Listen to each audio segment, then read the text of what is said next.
Hey there everybody. It's been quite a while since I've made any videos. Sorry about that. I haven't been totally lazy. I have been doing some stuff. Some of you may have noticed that I've started putting up a bunch of tutorials on basically on Logic for beginners, which may not be interesting to some of my current subscribers. I know a lot of you are kind of fairly intermediate or advanced, but I was making them, I was going to sell them, and then I decided, this is the stuff that everyone should know. It's kind of a bit boring, it's not very creative with sound, and it sucks paying for boring things, so I decided to put them up for free. So they're going up at the moment, and by the time I've uploaded this video, I should have got up to the MIDI section. I'm going on holiday tomorrow, but there's another section on mixing and mixing tools and techniques as well, which will go up in about 10 days time when I get back. I just need to do a bit of editing on that. But apart from that, I haven't completely been doing nothing for the last 6 months. I've spent a fair bit of time learning this program called SuperCollider, and it's basically audio programming language. It's like a musical programming language. It's a bit like, you could think of it a bit like Reactor or Max MSP, but without graphical patching of different units with patch cables. Instead of that, you write code. It's a kind of full-featured programming language, which was really daunting because I've never done any programming before, but I'm really getting into it. It's a lot of fun. There's just the possibilities are insane, so it's a lot of fun, and I thought I'd show you a couple of things I've done with this to maybe encourage you to give it a try if you feel like you want to do that. So I'll show you a couple of kind of little programs I've written, and then just to show you how easy it is to get started. And it really is quite simple to get beginning with this. I'll write a very short generative piece of music for you live, hopefully. So first of all, I'll just show you a couple of instruments I've made. Like this one doesn't have a user interface or anything, but it's basically a granular machine. It loads all the audio files in a certain folder. You can change the folder, obviously, to change the audio files, and then it should spit out granules from different audio files, and you can change the speed at which the granules come out. You can change the length of each granule. You can change the position in the audio file where the granule comes from. And by the way, I'm doing all of this by MIDI. I've got it set up to work with my MIDI keyboard. And you can change the pitch at which the granules come out.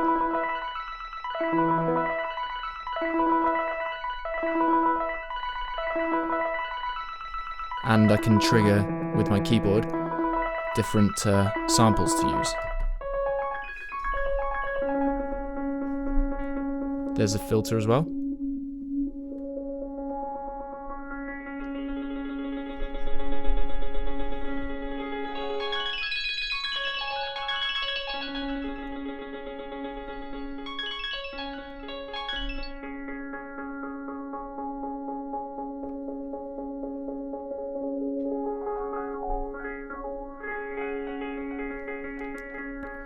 So anyway, that's a lot of fun. You can get this really wild. I've set this up so that it kind of works in a musical way. All those grains were actually tempo synced. That I can set the tempo and they will sync to a tempo. So it's really fun for playing along with tracks and making cool granular effects that kind of tempo sync. And also the pitch shifting I've done is set to octaves, so it will only shift up.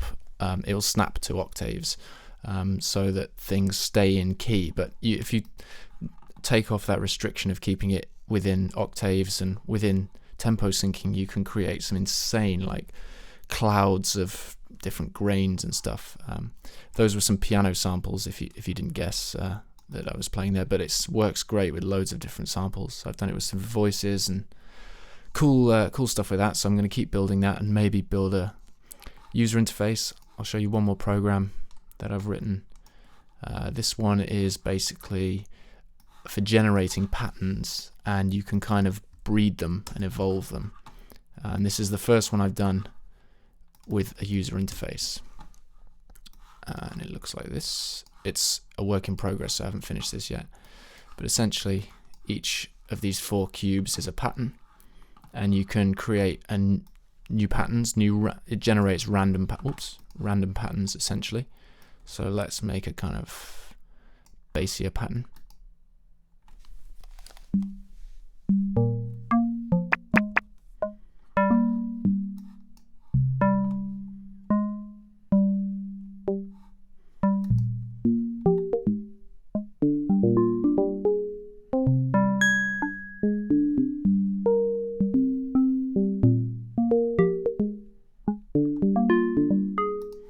It's quite interesting, and you can basically, what happens is you create a parent, then you breed it, and now this gives you 5 variations on that parent pattern.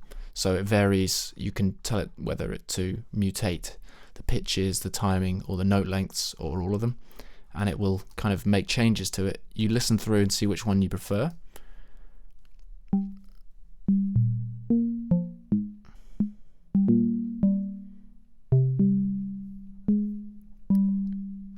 Yeah, so that's cool. And then you can breed that particular one. Now that's the parent, and you've got 5 more variations on that one. And you go through the generations basically, and you can kind of refine it. And obviously you can play more than one pattern at once and develop them together, and it's kind of fun. You come up with some quite compelling melodies sometimes, and stuff that you wouldn't necessarily think, I wouldn't think of anyway myself. But there's work to be done on this. Like at the moment it's all picking notes from a scale, but I need to put something in the interface to change the scale. And obviously it's just using a single synth sound, this kind of FME sound, with some randomization of some of the FM settings at the moment, but I'm going to get it so that you can switch between a few different synth sounds to kind of pick out different lines. So anyway, that's just shows you I'm pretty new to this. I've been doing it a couple of months really, and you can really it's quite simple to get things together. So I recommend taking a look at SuperCollider if you feel up to it. As I said, I've never done any real programming before. I've only ever, websites is the most I've done. So it's pretty addictive if you enjoy kind of limitless sound generating possibilities. So let me just show you how simple it is to get started. So I'll create a new document, and I'm just going to create a little simple piece with some kind of additive or adding together a bunch of waves, and I'll show you how easy it is to get started. So first of all, I'm going to create a scale. So SuperCollider's got all these, a directory of scales within it, which you can use to create you can obviously create things which are totally atonal and mental, but you can also quite easily make things very musical. So that's my scale, and I'm just going to create a function which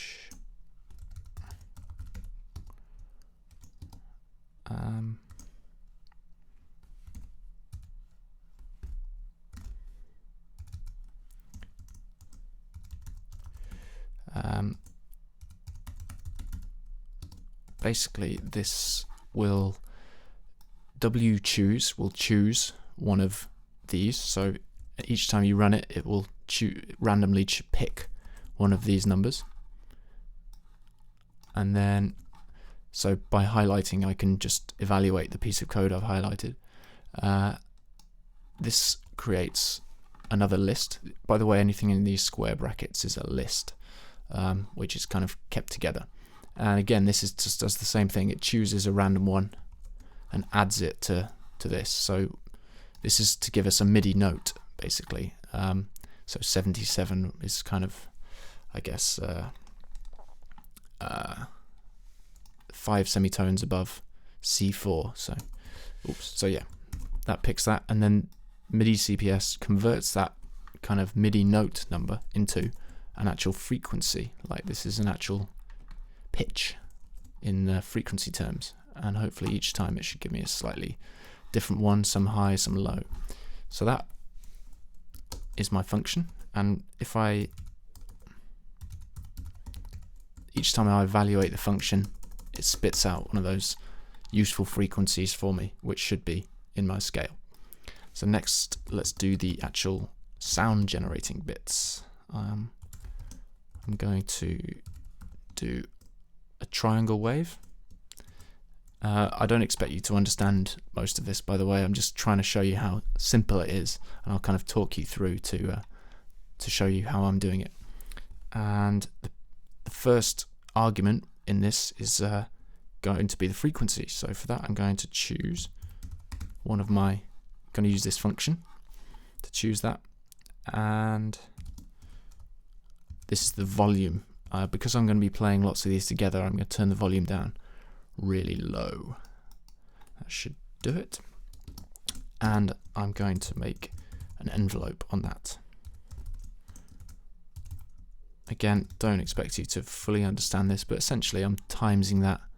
I'm using the times shortcut to create an envelope. And done action 2 just means when the envelope's done, kill the synth. That just means kill the process to kind of release the memory and CPU. So that's my sound generating unit. So when I play one of those,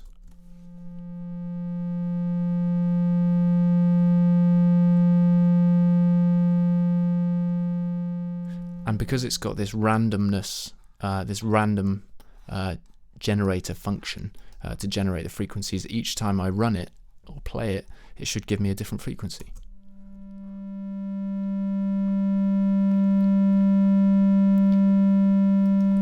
So at the moment that's only coming through the left-hand speaker. To create a stereo sound, I've just got to essentially, I'll tell you what, to make it more interesting, I'm wrapping all of that in this, there are some special classes called unit generators, which are essentially your sound generating kind of little units in SuperCollider. So this one can take a sound and place it anywhere in the stereo field, and what I'm going to do is I'm telling it to pick a random place in the stereo fields between -1 would be all the way left, 1 would be all the way right.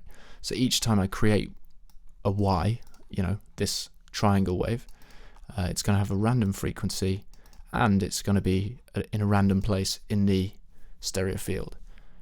And just to make it a little bit more interesting, I'm going to this is basically going to be like an LFO in your traditional synthesis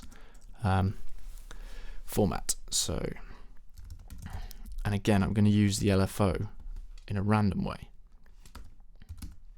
So this is the speed of the LFO, 0.4 Hertz.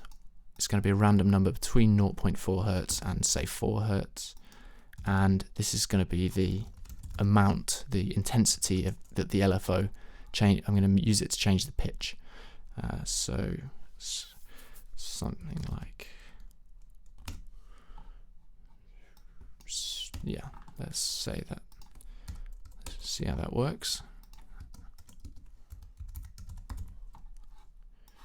Okay. So let's see how that. Now we should have it panned in a random place with a little bit of pitch wobble on it.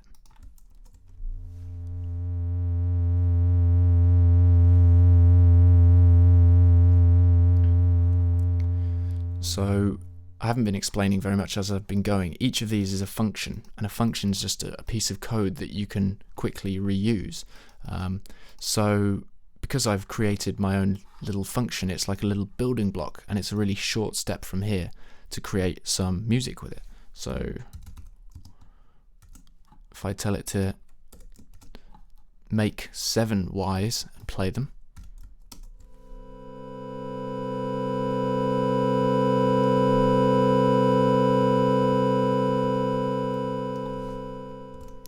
So that's pretty cool. And now we can kind of do something time-based to make some actual music, to generate some music on the fly, if you like.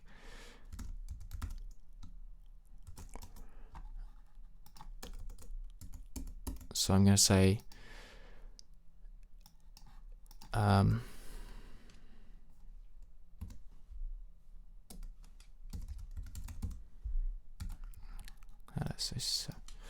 so a task is just it lets you basically do things with time, or you can basically tell it to schedule things in the future. So what this one's going to do is it's going to create 7 Ys, then it's going to wait 7 seconds because the Ys last 10 seconds overall, and then it's going to create another 7 Ys, and it's going to do that 10 times when I tell it to start. So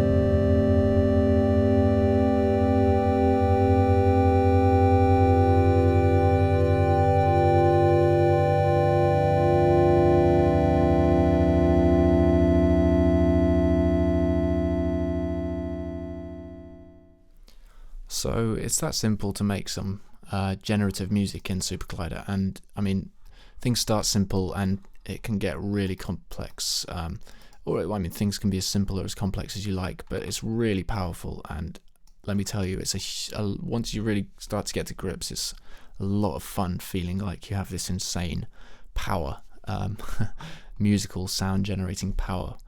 So I encourage you to give it a try. This may or may not have been interesting or useful to you, but just thought I'd let you know what I've been doing. Hope you enjoy this video and my other Logic videos if those are useful to you. All the best and see you around soon, guys.